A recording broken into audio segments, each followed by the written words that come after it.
हरे कृष्ण। ओम नमो भगवते वासुदेवाय। श्रीमद् भागवत महापुराण सप्तम स्कंद, पहला और दूसरा अध्याय। नारद युधिष्ठिर संवाद और जय विजय की कथा। हिरण्याक्ष का वध होने पर हिरण्यकशिपु का अपनी माता और कुटुंबियों को समझाना। पहला अध्याय। नारद युधिष्ठिर संवाद और जय विजय की कथा। राजा परीक्षित ने पूछा, भगवान तो स्वभाव से ही भेदभाव से रहित है, सम है, समस्त प्राणियों के प्रिय और सुहृद है। फिर उन्होंने जैसे कोई साधारण मनुष्य भेदभाव से आपने मित्र का पक्ष ले और शत्रु का अनिष्ट करे, उसी प्रकार इंद्र के लिए दैत्य का वध क्यों किया? ये स्वयं परिपूर्ण कल्याण स्वरूप है, इसीलिए उन्हें देवताओं से कुछ लेना देना नहीं है, तथा निर्गुण होने के कारण दैत्य से कुछ बैर, विरोध और उद्वेग भी नहीं है। भगवत प्रेम के सौभाग्य से संपन्न महात्मन हमारे चित्त में भगवान के समत्व आदि गुणों के संबंध में बड़ा भारी संदेह हो रहा है। आप कृपा करके उसे मिटाइए। श्री सुखदेव जी ने कहा, महाराज, भगवान के अद्भुत चरित्र के संबंध में तुमने बड़ा सुंदर प्रश्न किया, क्योंकि ऐसे प्रश्न प्रहलाद आदि भक्तों की महिमा से परिपूर्ण होते हैं, जिसके श्रवण से भगवान की भक्ति बढ़ती है। इस परम पुण्यमय प्रसंग को नारद आदि महात्मा गण बड़े प्रेम से गाते रहते हैं। अब मैं अपने पिता श्री कृष्ण द्वैपायन मुनि को नमस्कार करके भगवान की लीला कथा का वर्णन करता हूँ। वास्तव में भगवान निर्गुण, अजन्मा, अव्यक्त और प्रकृति से परे है। ऐसा होने पर भी अपनी माया के गुणों को स्वीकार करके ये बाधक भाव को, अर्थात मरने और मारने वाले दोनों के परस्पर विरोधी रूप को ग्रहण करते हैं। सत्वगुण, रजगुण और तमोगुण ये प्रकृति के गुण हैं, परमात्मा के नहीं। परीक्षित, इन तीनों गुणों को भी एक साथ ही घटती बढ़ती नहीं होती। भगवान समय समय के अनुसार गुणों को स्वीकार करते हैं। सत्वगुण की बुद्धि के समय देवता और ऋषियों का, वृद्धि के समय देवता ऋषियों का, रजोगुण की वृद्धि के समय दैत्य का और तमोगुण की वृद्धि के समय ये यक्ष एवं राक्षसों को अपनाते और उनका अभ्युदय करते हैं। जैसे व्यापक अग्नि, काष्ठ आदि भिन्न भिन्न आश्रमों में रहने पर भी उनसे अलग नहीं जान पड़ती, परंतु मंथन करने पर यह प्रकट हो जाती है। वैसे ही परमात्मा सभी शरीरों में रहते हैं, अलग नहीं जान पड़ते, परंतु विचारशील पुरुष हृदय मंथन करके उनके अतिरिक्त सभी वस्तुओं का बाध्य करके अंततः अपने हृदय में ही अंतर्जामी रूप से उन्हें प्राप्त कर लेते हैं। जब परमेश्वर अपने लिए शरीरों का निर्माण करना चाहते हैं, तब अपनी माया से रजोगुण की अलग सृष्टि करते हैं। जब वे विचित्र जोनियों में रमण करना चाहते हैं, तब सत्वगुण की सृष्टि करते हैं, और जब ये शयन करना चाहते हैं, तब तमोगुण को बढ़ा देते हैं। परीक्षित, भगवान सत्य संकल्प है। ये ही जगत की उत्पत्ति के निमित्त भूत प्रकृति और पुरुष के सहकारी एवं आश्रय काल की सृष्टि करते हैं। इसीलिए ये काल के अधीन नहीं, काल ही उनके अधीन है। राजन, ये काल स्वरूप ईश्वर जब सत्व गुण की वृद्धि करते हैं, तब सत्वमय देवताओं का बल बढ़ाते हैं, और तभी ये परम यशस्वी देव प्रिय परमात्मा देव विरोधी रजोगुणी एवं तमोगुणी दैत्य का संहार करते हैं। वस्तुतः ये सम ही है राजन। इसी विषय में देवर्षि नारद ने बड़े प्रेम से एक इतिहास कहा था। यह उस समय की बात है जब राष्ट्रीय यज्ञ में तुम्हारे दादा युधिष्ठिर ने उनसे इस संबंध में एक प्रश्न किया था। उस महान राष्ट्रीय यज्ञ में राजा युधिष्ठिर ने अपनी आंखों के सामने बड़ी आश्चर्यजनक घटना देखी कि चेदीराज शिशुपाल सबको देखते देखते भगवान श्री कृष्ण में समा गया। वही देवर्षि नारद भी बैठे हुए थे। इस घटना से आश्चर्यचकित होकर राजा युधिष्ठिर ने बड़े बड़े मुनियों से भरी हुई सभा में यह यज्ञ मंडप में ही देवर्षि नारद से यह प्रश्न किया। युधिष्ठिर ने पूछा, ओ यह तो बड़ी विचित्र बात है। परम तत्व भगवान श्री कृष्ण में समा जाना तो बड़े बड़े अनन्य भक्तों के लिए भी दुर्लभ है। फिर भगवान से द्वेष करने वाले शिशुपाल को यह गति कैसे मिली? नारद जी, इसका रहस्य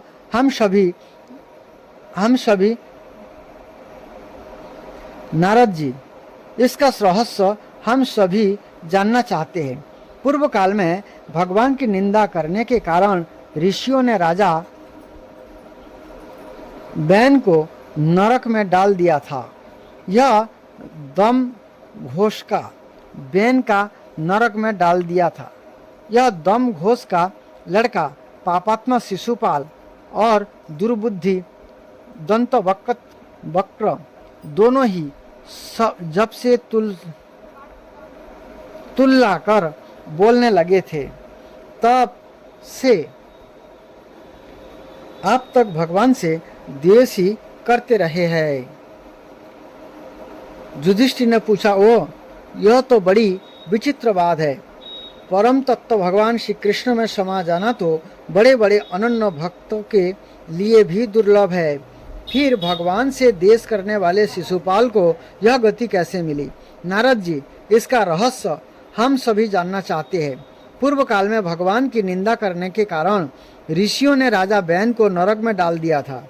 यह दम घोष का लड़का पापात्मा शिशुपाल और दुर्बुद्धि दंतवक्र दोनों ही जब से तुला कर बोलने लगे थे तब से आप तक भगवान से द्वेष ही करते रहे। मतलब जब से वो बोलना सीखा तब से वो भगवान के विषय में मतलब भगवान से द्वेष ही करते थे। अविनाशी परब्रह्म भगवान श्री कृष्ण को ये पानी पी पी कर गाली देते रहे हैं, परंतु इसके फलस्वरूप ना तो इनकी जीभ में कोढ़ ही हुआ और ना इन्हें घोर अंधकारमय नरक की ही प्राप्ति हुई। प्रत्युत जिन भगवान की प्राप्ति अत्यंत कठिन है उन्हीं में ये दोनों सबके देखते देखते अनायास ही लीन हो गए। इसका क्या कारण है? हवा के झोंके से लड़खड़ाती हुई दीपक की लौ के समान मेरी बुद्धि इस विषय में बहुत आगा पीछा कर रही है। आप सर्वज्ञ हैं, अतः इस अद्भुत घटना का रहस्य समझाइए। श्री सुखदेव जी कहते हैं, सर्वसमर्थ देवर्षि नारद राजा के ये प्रश्न सुनकर बहुत प्रसन्न हुए। उन्होंने युधिष्ठिर को संबोधित करके भरी सभा में सबको सुनाते हुए यह कथा कही। नारद जी ने कहा, युधिष्ठिर, निंदा, स्तुति, सत्कार और तिरस्कार इस शरीर के ही तो होते हैं। इस शरीर की कल्पना प्रकृति और पुरुष का ठीक ठीक विवेक ना होने के कारण ही हुई है। जब इस शरीर को ही अपना आत्मा मान लिया जाता है तब यह मैं हूँ और वह मेरा है ऐसा भाव बन जाता है। वही सारे भेदभाव का मूल है। इसी के कारण ताड़ना और दुर्वचनों से पीड़ा होती है। जिस शरीर में अभिमान हो जाता है तो वह मैं हूँ, उस शरीर के वध से प्राणियों को अपना वध जान पड़ता है, किंतु भगवान में तो जीवों के समान ऐसा अभिमान है ही नहीं, क्योंकि ये सर्वात्मा है, अद्वितीय है। ये जो दूसरे को दंड देते हैं वो भी उनके कल्याण के लिए ही क्रोधवश अथवा देशवश नहीं, तब भगवान के संबंध में हिंसा की कल्पना तो की ही कैसे जा सकती है। इसलिए चाहे सुदृढ़ बैर भाव से या बैरहीन भक्ति भाव से, भय से, स्नेह से अथवा कामना से कैसे भी हो, भगवान में अपना मन पूर्ण रूप से लगा देना चाहिए। भगवान की दृष्टि से इन भावों में कोई भेद नहीं है। युधिष्ठिर, मेरा तो ऐसा दृढ़ निश्चय है कि मनुष्य बैर भाव से भगवान में जितना तन्मय हो जाता है उतना भक्ति योग से नहीं होता। भृंगी कीड़े को लाकर भीत पर अपने छिद्रों में बंद कर देता है और वह भय तथा उद्वेग से मृगी का चिंतन करते करते उसके जैसा ही हो जाता है। वही बात भगवान श्री कृष्ण के संबंध में भी है। लीला के द्वारा मनुष्य मालूम पड़ते हुए ये सर्वशक्तिमान भगवान की ही तो है। इनसे बैर करने वाले भी इनका चिंतन करते करते पाप रहित होकर इन्हीं को प्राप्त हो गए। एक नहीं, अनेकों मनुष्य काम से, द्वेष से, भय से और स्नेह से अपने मन को भगवान में लगाकर एवं अपने सारे पाप धोकर उसी प्रकार भगवान को प्राप्त हुए हैं जैसे भक्त भक्ति से। महाराज, गोपियों ने भगवान से मिलने के तीव्र काम अर्थात प्रेम से, कृष्ण भय से, शिशुपाल, दंतवक्र आदि राजाओं ने द्वेष से, जदुवंशियों ने परिवार के संबंध से, तुम लोगों ने स्नेह से लगाया है, स्नेह से, और हम लोगों ने भक्ति से अपने मन को भगवान में लगाया है। भक्तों के अतिरिक्त जो 5 प्रकार भगवान का चिंतन करने वाले हैं, उनमें से राजा बैन की तो किसी में भी गणना नहीं होती, क्योंकि उसने किसी भी प्रकार से भगवान में मन नहीं लगाया था। सारांश यह है, चाहे जैसे हो, अपना मन भगवान श्री कृष्ण में तन्मय कर देना चाहिए। महाराज, फिर तुम्हारे मौसेरे भाई शिशुपाल और दंतवक्र दोनों ही विष्णु भगवान के मुख्य पार्षद थे।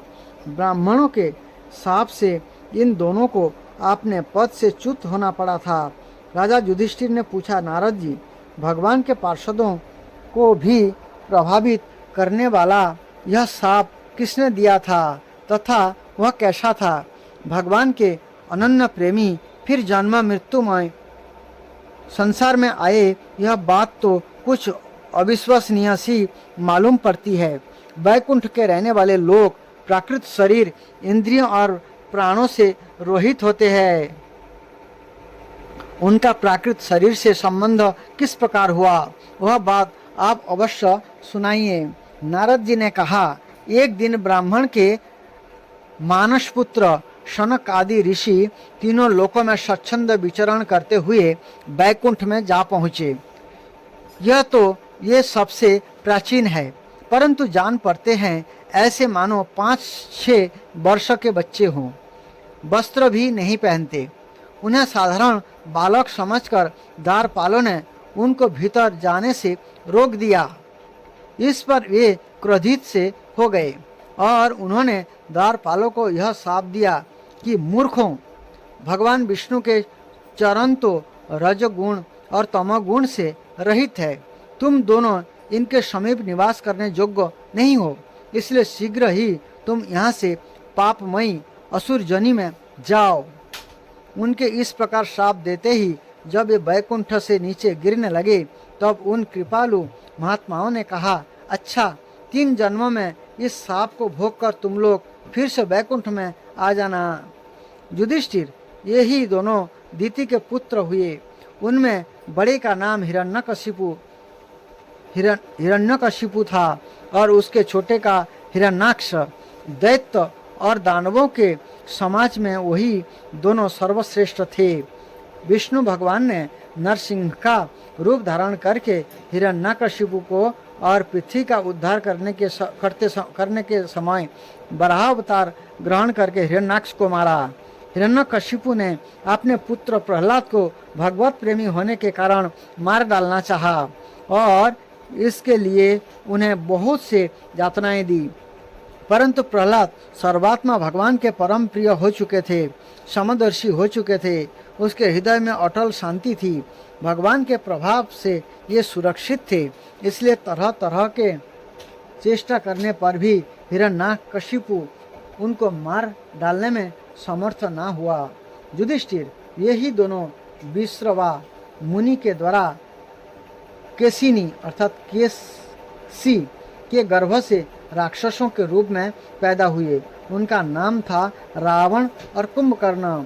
उनके उत्पातों से सब लोकों में आग सी लग गई थी। इस समय भी भगवान ने उन्हें सांप से छुड़ाने के लिए राम रूप से उनका वध किया था। युधिष्ठिर, मार्कंड मुनि के मुख से तुम भगवान श्री राम का चरित्र सुनोगे। ये ही दोनों जय विजय इस जन्म में तुम्हारे मौसी के लड़के शिशुपाल और दंतवक्र के रूप में क्षत्रिय कुल में उत्पन्न हुए थे। भगवान श्री कृष्ण के चक्र का स्पर्श प्राप्त हो जाने से उनके सारे पाप नष्ट हो गए और ये सनक आदि के साप से मुक्त हो गए। बैर भाव के कारण निरंतर ही ये भगवान श्री कृष्ण का चिंतन किया करते थे। इसी तीव्र तन्मयता के फलस्वरूप ये भगवान को प्राप्त हो गए और पुनः उनके पार्षद होकर उन्हीं के समीप चले गए। युधिष्ठिर ने पूछा, भगवान, हिरण्यकशिपु ने अपने स्नेहभाजन पुत्र प्रहलाद से इतना द्वेष क्यों किया? फिर प्रहलाद तो महात्मा थे, साथ ही वह भी बताइए कि किस साधन से प्रहलाद भगवानमय हो गए। दूसरा अध्याय, हिरण्याक्ष का वध होने पर हिरण्यकशिपु का अपनी माता और कुटुंबियों को समझाना। नारद जी ने कहा, युधिष्ठिर, जब भगवान ने वराहावतार धारण करके हिरण्याक्ष को मार डाला, तब भाई के इस प्रकार मारे जाने पर हिरण्यकशिपु रोष से जल भुन गया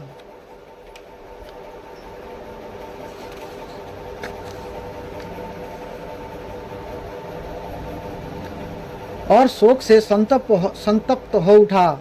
यह क्रोध से कांपता हुआ अपने दांतों से बार बार होठ चबाने लगा। क्रोध से दहकती हुई आंखों की आग के धुएं से धूमिल हुए आकाश की ओर देखता हुआ वह कहने लगा। उस समय विकराल दाढ़ों, आग उगलने वाली उग्र दृष्टि और चढ़ी हुई भौहों के कारण उसका मुंह देखा ना जाता था। भरी सभा में त्रिशूल उठाकर उसने द्विमूर्धा, त्रक्ष, शंबर, शतबाहु, हयग्रीव, नमुची, पाक, इलबल, विप्रचित्ति, पुलोमा और शकुन आदि संबोधन करके कहा, दैत्य और दानवों, तुम सब लोग मेरी बात सुनो और उसके बाद जैसे मैं कहता हूँ ऐसे करो। तुम्हें यह ज्ञात है कि मेरे क्षुद्र शत्रुओं ने मेरे परम प्यारे और हितैषी भाई को विष्णु से मारवा डाला है। यद्यपि देवता और दैत्य दोनों के प्रति समान है, तथापि दौड़ धूप और अनुनय विनय करके देवताओं ने उसे अपने पक्ष में कर लिया है। यह विष्णु पहले तो बड़ा शुद्ध और निष्पक्ष था, परंतु आप माया से वराह आदि रूप धारण करने लगा है और अपने स्वभाव से च्युत हो गया है। बच्चे की तरह जो उसकी सेवा करे उसकी और हो जाता है, उसका चित्त स्थिर नहीं है। अब मैं अपने इस त्रिशूल से उसका गला काट डालूंगा और उसके खून की धारा से अपने रुधिर प्रेमी भाई का तर्पण करूंगा, तो अब कहीं मेरे हृदय की पीड़ा शांत होगी।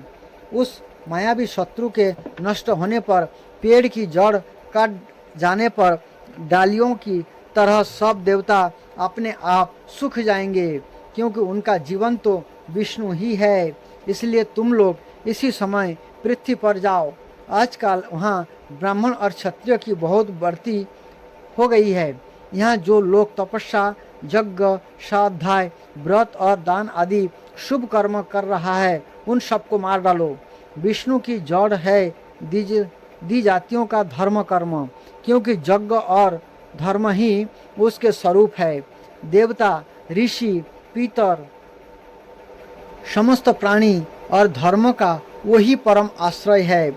जहाँ जहाँ ब्राह्मण गाय वेद वर्णाश्रम और धर्म कर्म हो, उन उन देशों में तुम लोग जाओ, उन्हें जला दो, उजाड़ डालो। दैत्य तो स्वभाव से ही लोगों को सताकर सुखी होते हैं। दैत्यराज हिरण्यकशिपु की आज्ञा उन्होंने बड़े आदर से सिर झुकाकर स्वीकार की और उसी के अनुसार जनता का नाश करने लगा। उन्होंने नगर, गांव, गौओं के रहने स्थान, बगीचे, खेत, टहलने के स्थान, ऋषियों के आश्रम, रत्न आदि की खाने, किसानों की बस्तियां, तराइयों के गांव, अहीरों की बस्तियां और व्यापारों के केंद्र, बड़े बड़े नगर जला डाले। कुछ दैत्यों ने खोदने के शस्त्र से बड़े बड़े पुल, परकोटे और नगर के फाटकोटों को तोड़ फोड़ डाला तथा दूसरों ने कुल्हाड़ियों से फले फूले हरे भरे पेड़ काट डाले। कुछ दैत्यों ने जलती हुई लकड़ियों से लोगों के घर जला दिए। इस प्रकार दैत्य ने निरीह प्रजा का बड़ा उत्पीड़न किया। उस समय देवता लोग स्वर्ग छोड़कर छिपे रूप से पृथ्वी में विचरण करते थे। युधिष्ठिर, भाई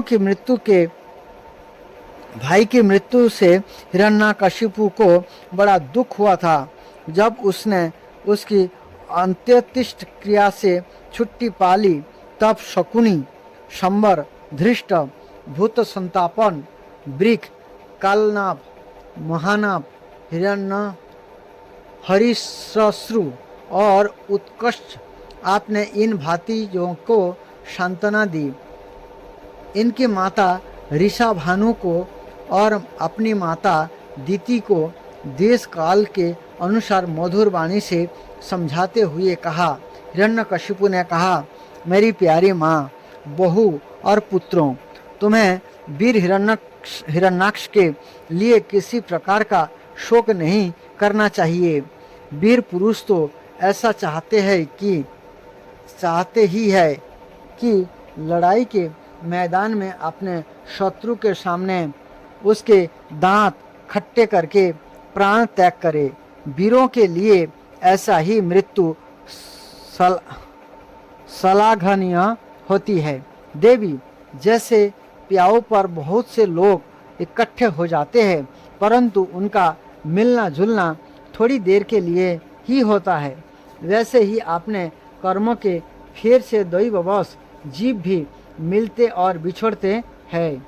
वास्तव में आत्मा नित्य, अविनाशी, शुद्ध, सर्वगत, सर्वज्ञ और देह, इंद्रियों आदि से पृथक है। यह अपनी अविद्या से ही देह आदि की सृष्टि करके भोगों के साधन सूक्ष्म शरीर को स्वीकार करता है, जिसे जैसे हिलते हुए पानी के साथ उसमें प्रतिबिंबित होने वाले वृक्ष भी हिलते से जान पड़ते हैं और घुमाई जाती हुई आँखों के सारी पृथ्वी ही घूमती सी दिखाई देती है। कल्याणी, वैसे ही विषय के कारण मन भटकने लगता है और वास्तव में निर्विकार होने पर भी उसी के समान आत्मा भी भटकता हुआ सा जान पड़ता है। उसका स्थूल और सूक्ष्म शरीर से कोई भी संबंध नहीं है, फिर भी वह संबंधी सा जान पड़ता है। सब प्रकार से शरीर रहित आत्मा को शरीर समझ लेना वही तो अज्ञान है। इसी से प्रिय अथवा अप्रिय वस्तुओं का मिलना और बिछड़ना होता है। इसी से कर्म के साथ संबंध हो जाने के कारण संसार में भटकना पड़ता है। जन्म, मृत्यु, अनेकों प्रकार के शोक, अविवेक, चिंता और विवेक की विस्मृति, सबका कारण यह अज्ञान ही है। इस विषय में महात्मा लोग एक प्राचीन इतिहास कहा करते हैं। वह इतिहास मरे हुए मनुष्य के संबंधियों के साथ जमराज की बातचीत है। तुम लोग ध्यान से उसे सुनो। उसी नर देश में एक बड़ा यशस्वी राजा था। उसका नाम था सुजग। लड़ाई में शत्रुओं ने उसे मार डाला।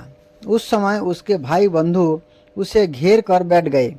उसका जड़ाऊ कवच छिन्न भिन्न हो गया था। गहने और मालाएं तहस नहस हो गई थी। बाणों की मार से कलेजा फट गया था। शरीर खून से लथपथ था। बाल बिखर गए थे। आंखें धंस गई थी। क्रोध के मारे दांतों से उसका होठ दबे हुए थे। कमल के समान मुख धूल से ढक गया था। युद्ध में उसके शस्त्र और बाहें कट गई थी। रानियों को दैववश अपने पतिदेव उसी नरेश की यह दशा देखकर बड़ा दुख हुआ।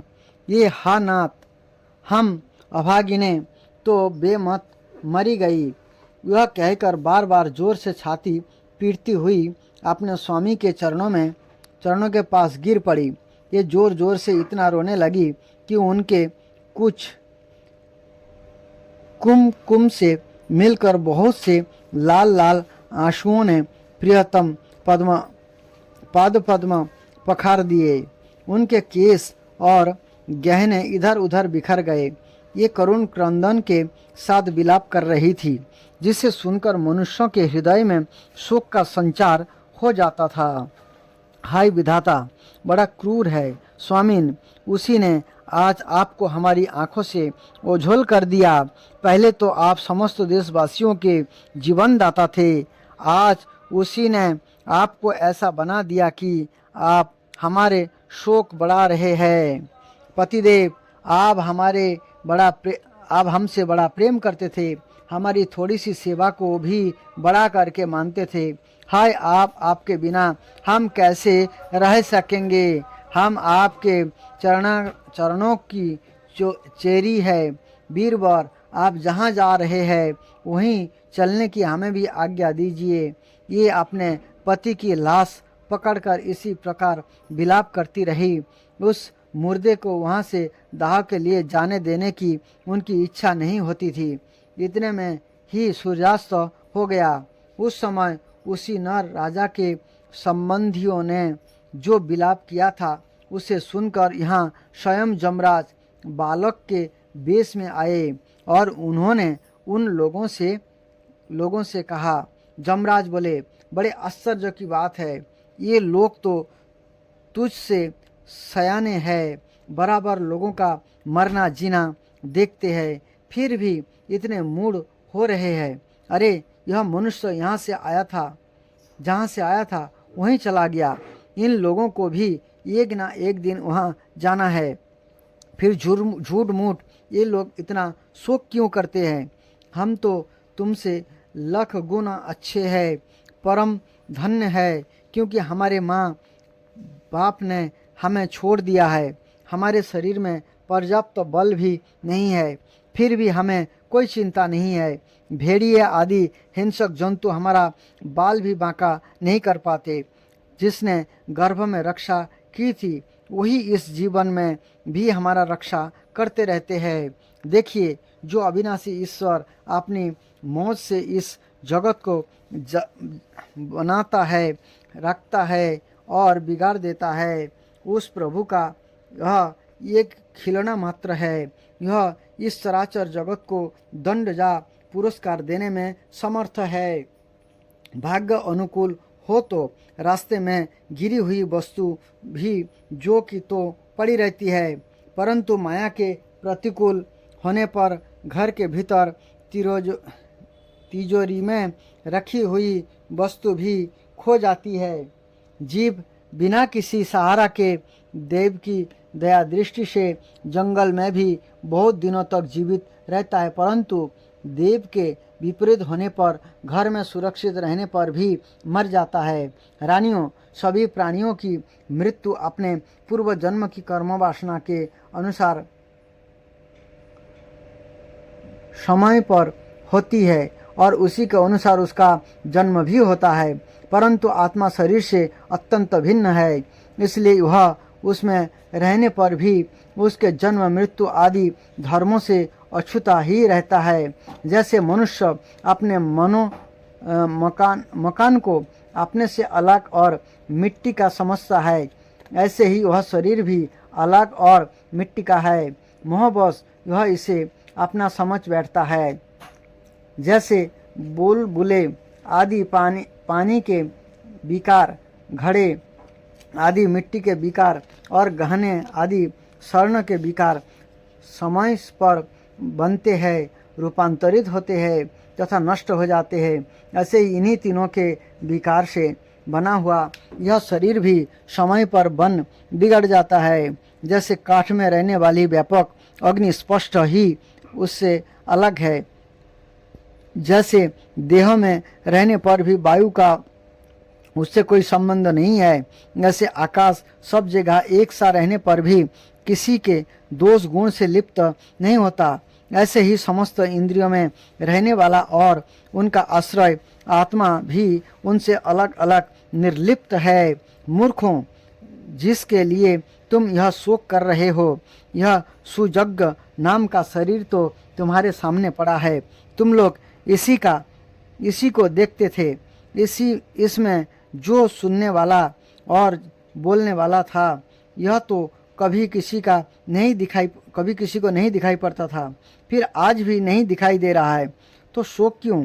तुम्हारा यह मान्यता कि प्राण ही बोलने जा सुनने वाला था, सो निकल गया, मूर्खतापूर्ण है, क्योंकि सुषुप्ति के समय प्राण तो रहता है, पर ना वह बोलता है ना सुनता है। शरीर में सब इंद्रियों की चेष्टा का देहभूत हेतुभूत जो महाप्राण है, वह प्रधान होने पर भी बोलने जा सुनने वाला नहीं है, क्योंकि वह जड़ है। देह और इंद्रियों के द्वारा सब पदार्थों का दृष्टा जो आत्मा है, वह शरीर और प्राण दोनों से पृथक है। यद्यपि वह परिच्छिन्न नहीं है, व्यापक है, फिर भी पंचभूत इंद्रियों और मन से युक्त नीचे ऊंचे देव, मनुष्य, पशु, पक्षी आदि शरीरों को ग्रहण करता और अपने विवेक बल से मुक्त भी हो जाता है। वास्तव में यह इन सब से अलग है। जब तक यह 5 प्राण, 5 कर्मेंद्रिया, 5 ज्ञानेंद्रिया, बुद्धि और मन इन 17 तत्वों बने हुए लिंग शरीर से युक्त रहता है, तभी तक कर्म से बंधा रहता है, और इस बंधन के कारण ही माया से होने वाले मोह और क्लेश बराबर उसके पीछे पड़े रहते हैं। प्रकृति के गुण और उनसे बनी हुई वस्तुओं को सत्य समझना अथवा कहना झूठ मूठ का दुराग्रह है। मनोरथ के समय की कल्पित और सपनों के समय की दिख पड़ने वाली वस्तुओं के समान इंद्रियों के द्वारा जो कुछ ग्रहण किया जाता है, सब मिथ्या है। इसलिए शरीर और आत्मा का तत्व जानने वाला पुरुष ना तो अनित्य शरीर के लिए शोक करते हैं और ना नित्य आत्मा के लिए ही, परंतु ज्ञान की दृढ़ता ना होने के कारण जो लोग शोक करते रहते हैं, उनका स्वभाव बदलना बहुत कठिन है। किसी जंगल में एक बहेलिया रहता था। यह बहेलिया क्या था? विधाता ने मानो उसे पक्षियों के काल रूप में ही रच रखा था। जहाँ कहीं भी यह जाल फैला देता और ललचाकर चिड़ियों को फंसा लेता। एक दिन उसने कुलिंग पक्षी के एक जोड़े को चारा चुगते देखा। उनमें से उस बहेलियों ने मादा पक्षी को तो शीघ्र ही फंसा लिया। कालवश वह जाल के फंदे में फंस गई। नर पक्षी को अपनी मादा की विपत्ति को देखकर बड़ा दुख हुआ। वह बेचारा उसे छुड़ा तो सकता ना था। स्नेह से उस बेचारी के लिए विलाप करने लगा। उसने कहा, यह तो विधाता सब कुछ कर सकते हैं, परंतु है वह बड़ा निर्दयी। वह मेरी सहचरी एक तो स्त्री है, दूसरे मुझे अभागा के लिए शोक करती हुई बड़ी दीनता से छटपटा रही है। इसे लेकर वह करेगा क्या? उसकी मौज हो तो मुझे ले जाए। इसके बिना मैं अपना यह अधूरा विधुर जीवन जो दीनता और दुख से भरा हुआ है लेकर क्या करूँगा। अभी मेरे अभागे बच्चे के पर भी नहीं जमे है। स्त्री के मर जाने पर उन मातृहीन बच्चों को मैं कैसे पालूंगा। यह घोंसलों में वे अपनी माँ की वाट देख रहे होंगे। इस तरह वह पक्षी बहुत सा विलाप करने लगे। अपनी सहचरी के वियोग से वह आतुर हो रहा था। आंसुओं के मारे उसका गला रूंध गया था। तब तक काल की प्रेरणा से पास ही छिपे हुए इसी बहेलियों ने ऐसी बाण मारा कि वह भी वहीं पर लेट गए। मूर्ख रानियों, तुम्हारे भी वही दशा होने वाली है। तुम्हें अपनी मृत्यु तो देखती नहीं और इसके लिए रो पीट रही हो। यदि तुम लोग 100 बरस तक इसी तरह शोक बस छाती पीटती रहो तो भी आप तुम इसे नहीं पा सकोगे। हिरण्यकशिपु ने कहा। उस छोटे से बालक की ऐसी ज्ञानपूर्ण बातें सुनकर सब के सब दंग रह गए। उसी नरेश के भाई बंधु और स्त्रियों ने यह बात समझ ली कि समस्त संसार और इसके सुख दुख अनित्य एवं मिथ्या है। जमराज यह उपाख्यान सुनाकर वहीं अंतर्ध्यान हो गए। भाई बंधुओं ने भी सुयज्ञ की अंत्येष्टि क्रिया की। इसी लिए तुम लोग भी अपने लिए या किसी दूसरे के लिए शोक मत करो। इस संसार में कौन आत्मा है और कौन अपने से भिन्न, कौन अपना है और कौन अपने से भिन्न, क्या अपना है और क्या पराया। प्राणियों को ज्ञान के कारण ही वह अपने पराये का दुराग्रह हो रहा है। इस भेद बुद्धि का और कोई कारण नहीं है। नारद जी ने कहा, युधिष्ठिर, अपनी पुत्र वधू के साथ दीति ने हिरण्यकशिपु की यह बात सुनकर उसी क्षण पुत्र शोक का त्याग कर दिया और अपना चित्त परम तत्व स्वरूप परमात्मा में लगा दिया। हरे कृष्ण।